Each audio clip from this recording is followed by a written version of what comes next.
after the previous week's storm. We had challenging days last week and now it's time to see the market reaction. However, we still have many other economic data to watch, including UK GDP and Canadian labour market data. RBA also will have a policy meeting this week, while earning reports still attract the attention of many investors. Let's review the most important events and data in the week ahead with me, Ahura, and FC Markets. Number 1, Reserve Bank of Australia. RBA also will hold its 2023's first monetary policy meeting and interest rate decision.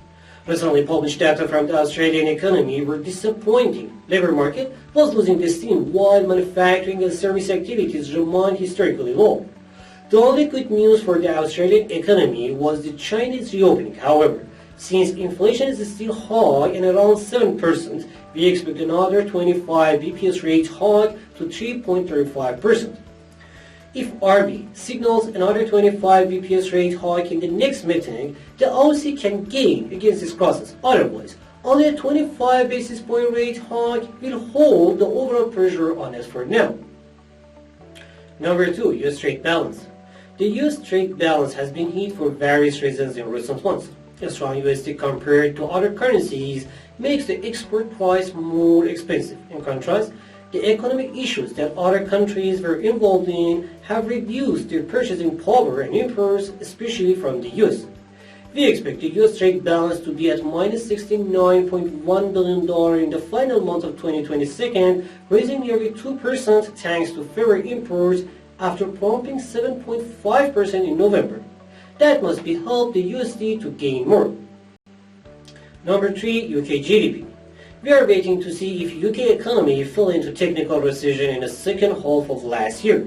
This Friday, we will get the answer with an initial estimate of fourth quarter of GDP.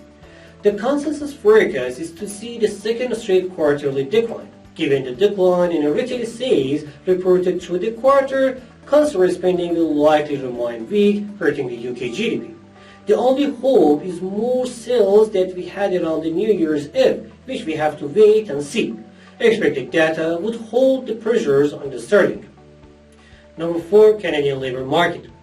Unlike the southern neighbour, the Canadian labour market is not strong enough and is expected to see the unemployment rate increase to 5.2% in January, up from 5% in December. The expected weakness in the labour market could hint at potential pause of further tightening from 𝗑𝗫. Canadian Central Bank's Governing Council should hold the policy rate at its current level, which means a weaker loonie in next month. Finally, number 5, earnings of the week.